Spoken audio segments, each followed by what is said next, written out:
Assalamualaikum warahmatullahi wabarakatuh. Perkenalkan, nama saya Detriana Marsyafika dengan NIM 2407070.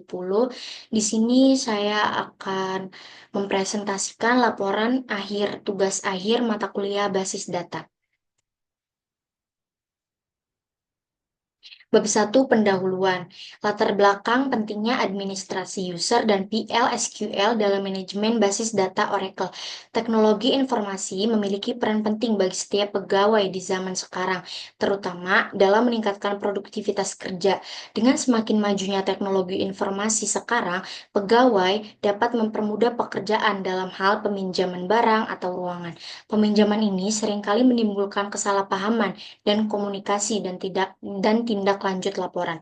Di Politeknik Negeri Indramayu Polindra masih digunakan sistem manual yang dilakukan secara tertulis, sehingga menyebabkan kurangnya keakuratan data dan menimbulkan kelalaian dalam pencatatan peminjaman.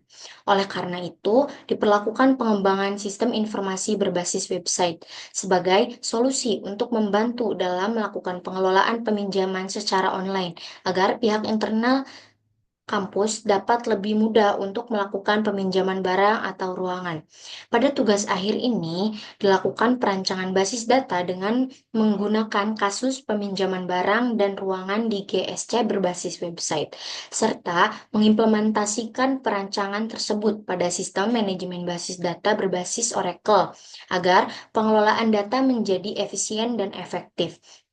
Perancangan basis data yang baik akan mempermudah implementasi aplikasi serta mengoptimalkan kinerja dari sistem manajemen basis data itu sendiri. Tujuan dari tugas akhir ini yang pertama untuk memenuhi tugas akhir basis data, yang kedua untuk mengukur sejauh mana kemampuan kita terkait administrasi user, mengimplementasi dan pengujian pada database.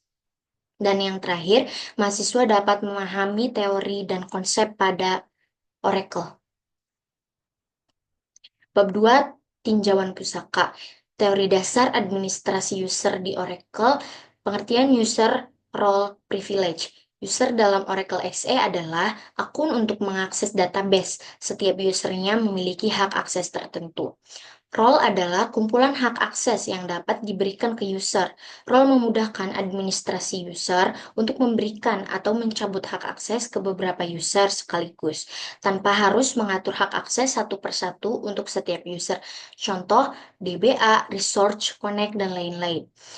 Privilege jenis hak akses, ada dua jenis privilege. Yang pertama, sistem privilege atau hak akses sistem berkaitan dengan akses ke database, seperti membuat objek database atau mengelola user. Contohnya, untuk membuat hak tabel, create table. Dua, ada object privilege atau hak akses objek untuk melakukan operasi pada objek tertentu. Tabel, view, sequence, dan lain-lain. Contohnya, hak untuk mengubah data di tabel, update. Konsep grant dan revoke. Yang pertama, grant digunakan untuk memberikan hak akses kepada user, membuat user baru dan memberikan hak istimewa, dan yang terakhir memberikan privilege kepada tabel. Revoke digunakan untuk mencabut hak akses user. PL/SQL. Pengertian dan keunggulan PL/SQL. PL/SQL adalah fasilitas yang disediakan Oracle sehingga pengguna dapat memanfaatkan konsep pemrograman. Dalam PL/SQL dapat digunakan untuk memanipulasi data yang ada dalam database Oracle. PL/SQL membentuk pemrograman terstruktur dalam memproses data. Keunggulan PL/SQL. PL/SQL dapat digunakan di server sehingga klien hanya dapat mengakses di dalam server. Penggunaan PL/SQL mudah dimengerti oleh setiap pengguna. PL/SQL dapat didesain khusus untuk database Oracle dalam menggunakan program aplikasi. Struktur dasar PL/SQL, declare, begin, exception, end. Struktur PL/SQL mirip dengan struktur bahasa Pascal atau Delphi yang menggunakan struktur blok. Struktur blok berisi perintah SQL dengan kondisi yang berbeda. Perintah PL/SQL dapat menangani kesalahan saat dijalankan. Bagian deklarasi atau declaration untuk membuat deklarasi mengenai semua variabel dan konstanta yang direferensikan direferensikan dalam pernyataan PL/SQL. Bagian deklarasi ini dimulai dengan perintah declare variabel bersifat opsional. Yang kedua ada bagian eksekusi atau execution. Bagian ini memuat pernyataan-pernyataan PL/SQL yang akan ditulis. Bagian eksekusi harus dimulai dengan perintah begin.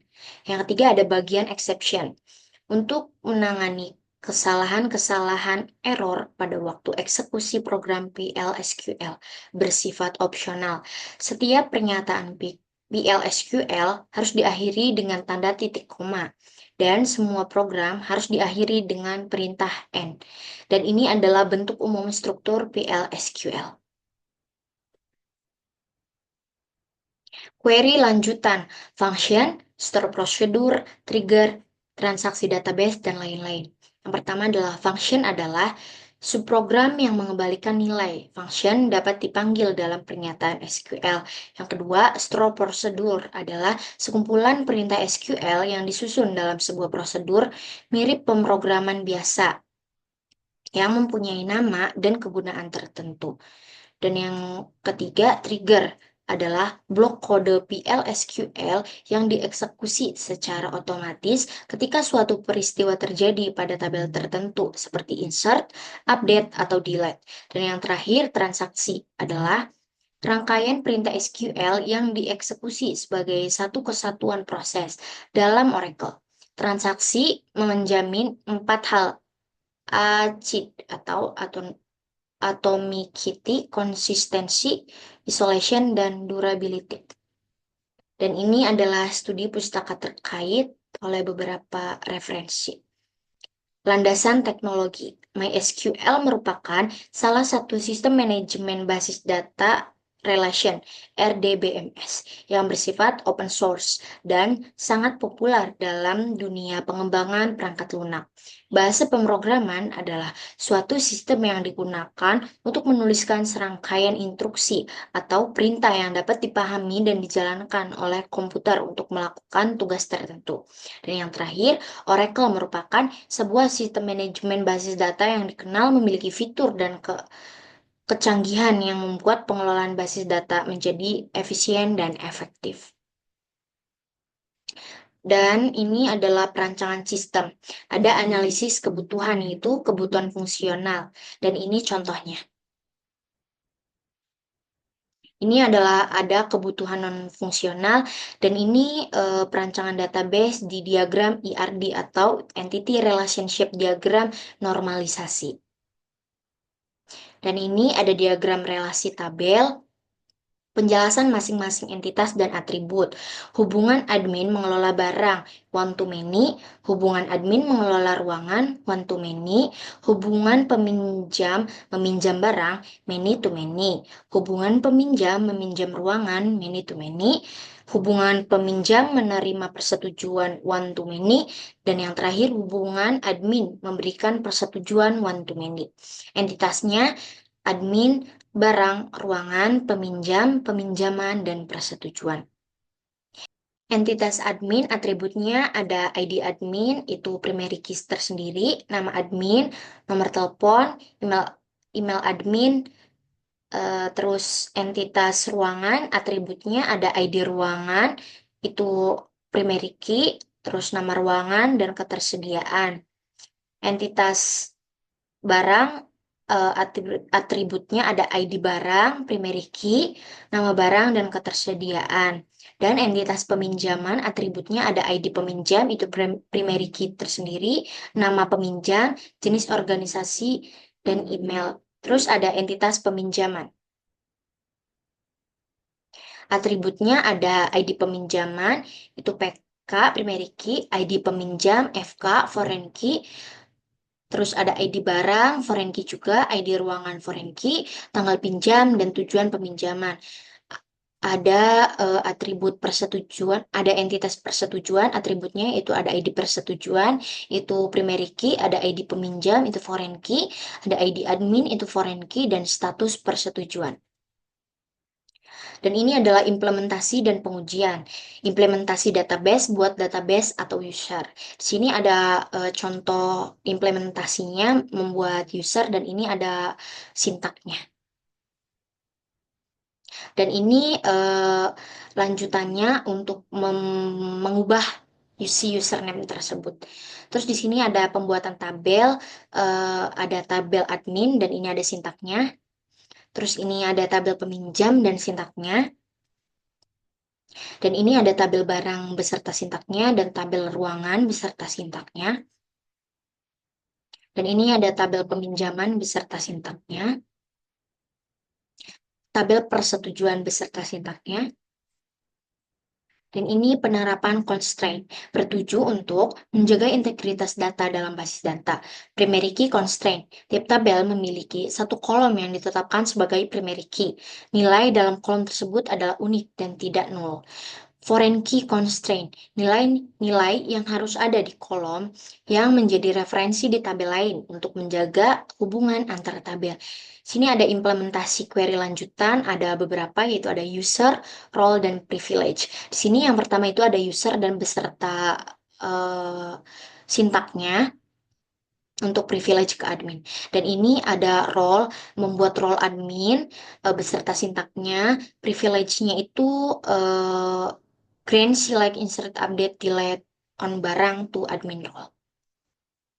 Ini buat view punya saya sendiri, yaitu untuk menampilkan jumlah total peminjaman untuk setiap barang. Sintaknya ada create view, statistik peminjaman barang, A select, B nama barang, count, PM ID peminjaman, as jumlah dipinjam, join barang, B on PM ID barang, B ID barang, group by B nama barang, order by jumlah dipinjam, dash.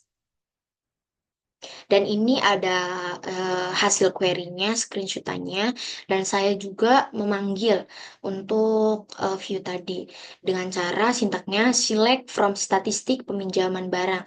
Di situ tertera peminjaman barang apa saja yang sudah dipinjam.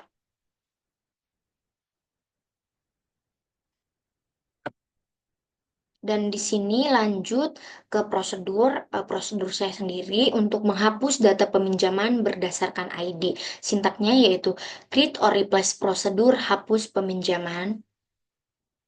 PID peminjaman in varchar 2 as begin delete from peminjaman where ID peminjaman PID peminjaman DBMS output.putLine data peminjaman berhasil dihapus exception when others then DBMS output.putLine gagal menghapus and hapus peminjaman. Dan di sini ada screenshot query-nya.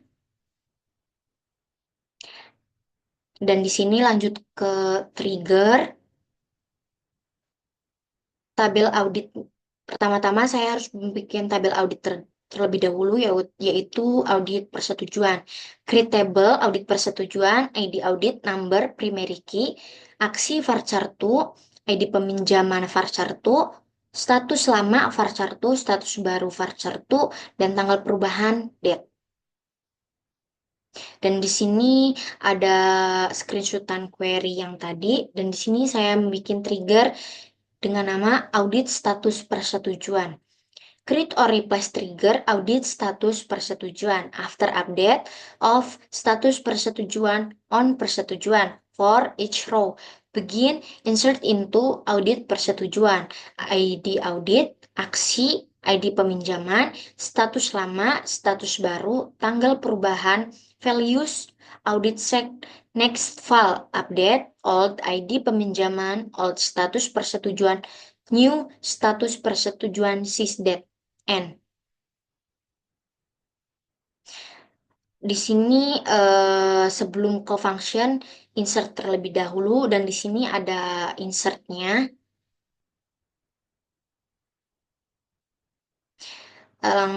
Langsung saja lanjut ke function. Di sini saya membuat function untuk mengembalikan status persetujuan dari status ID peminjam. Sintaknya yaitu create or replace function get status persetujuan ID peminjaman varchar 2. Return varchar 2 is status varchar tuh begin, select status persetujuan into status from persetujuan where ID peminjaman, PID peminjaman. Return status exception when no data found then. Return belum ada N. Dan di sini ada screenshotan hasil query-nya dan saya juga memanggilnya dengan menggunakan select get status persetujuan PMJ 001 a status from dual. Dan itu ada tampilannya. Dan ini langsung ke save point. Saya mengambil transaksi peminjaman dengan save point dan rollback.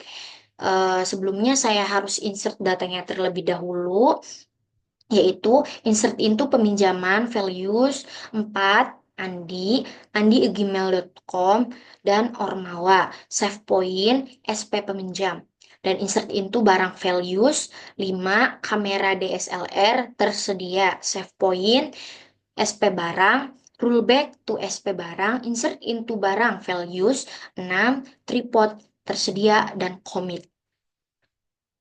Dan ini ada query screenshotan dari query tersebut dan saya juga melakukan pemanggilan dengan cara select from peminjaman. Dan di sini ada screenshotannya juga hasil pemanggilan tersebut. Penutup, kesimpulan, berdasarkan hasil perancangan sistem informasi peminjaman barang dan ruangan di GSC Polindra, dapat disimpulkan bahwa sistem informasi ini dapat memudahkan admin dalam membuat laporan data, menghindari ketidakakuratan data peminjaman, dan memudahkan admin untuk melihat data barang dan ruangan yang dipinjam.